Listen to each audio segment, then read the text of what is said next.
In the last video, we talked about how wargames evolved out of chess, and one of the great innovations being the aggregation of multiple units and men onto one counter. The second great innovation came when chess pieces moved from what they're standing on here to this, a map, a terrain, an environment, a locale. This is the great pairing of what made ultimately wargames. The relationship between pieces, counters, units, men, and an actual environment. It could be a made-up environment, as in some sci-fi games, which I'll show you in a minute, but it could also be a real environment, such as where these pieces are standing right here. I think when non-wargamers think of wargames, one of the things they think about is this type of map, this sort of crude, boring, hex beehive type thing with maybe some ambiguous art on it and something that just looks quite unpleasant to deal with when you're talking about playing a game.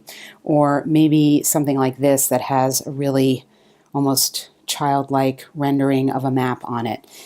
All in all, something not great.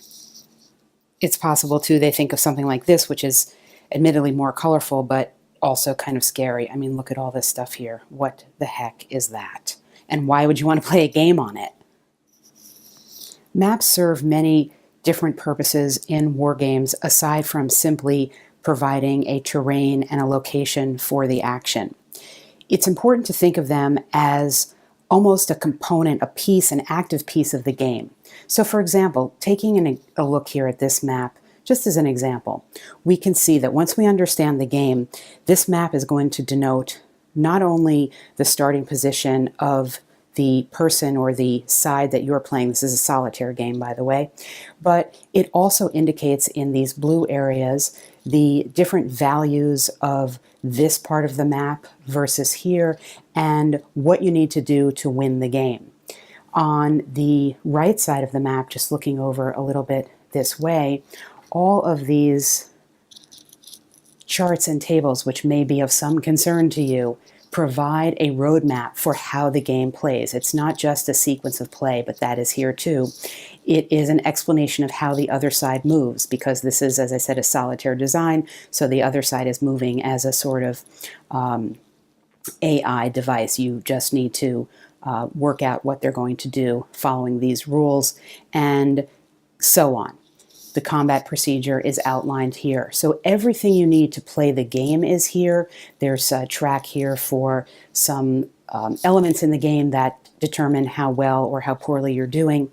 And there are various symbols on the map in terms of colors and circles and shapes and roads and railroads and things that depict the impact that this location has on the characters in the map and that you're playing. So it's important to view these maps as active participants in creating the game space, and they don't all do it this way. So let's take a look at something else.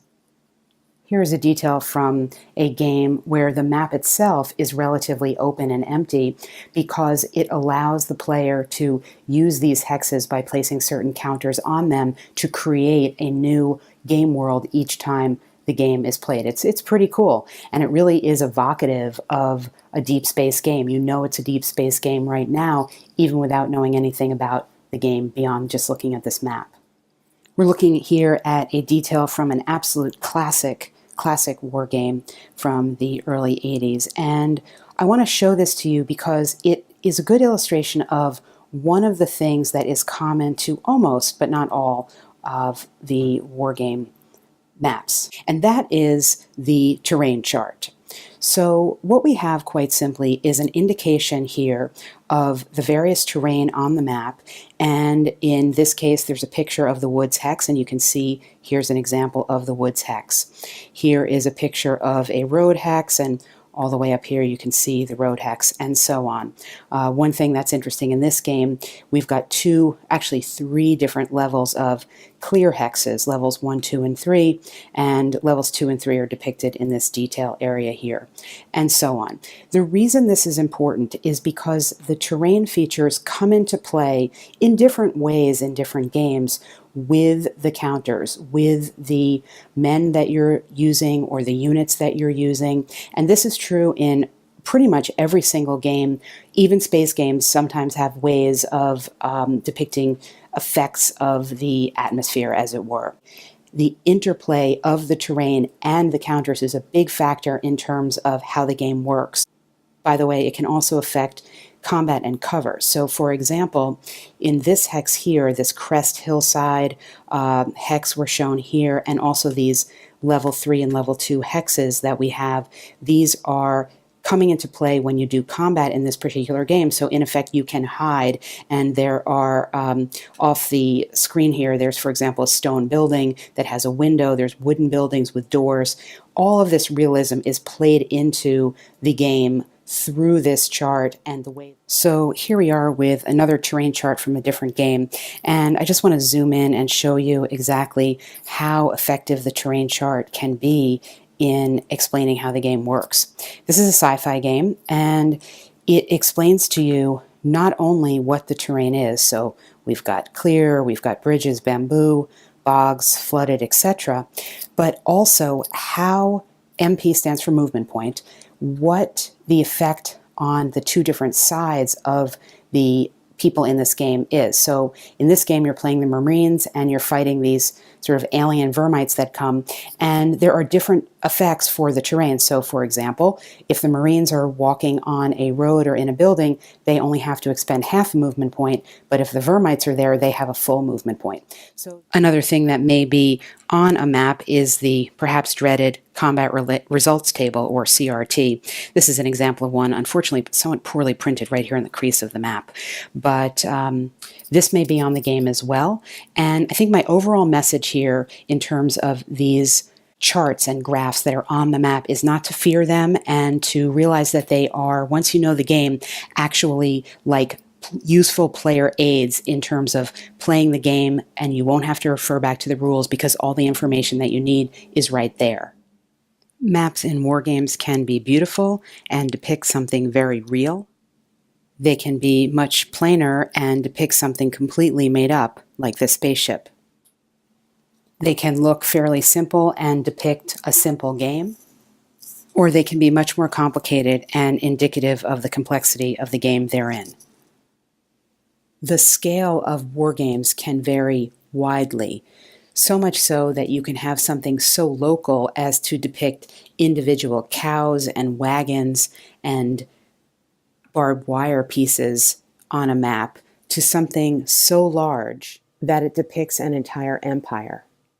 As we look here at a detail from a classic wargame, it is one that is tactical and local, and you may think that playing a game such as this on a smaller scale, on a literal smaller scale, where you can see here individual boats docking and individual roads, and you've got some gardens here and a pump house, this might seem more manageable to you, more easier to do. You've got individual units that you're controlling.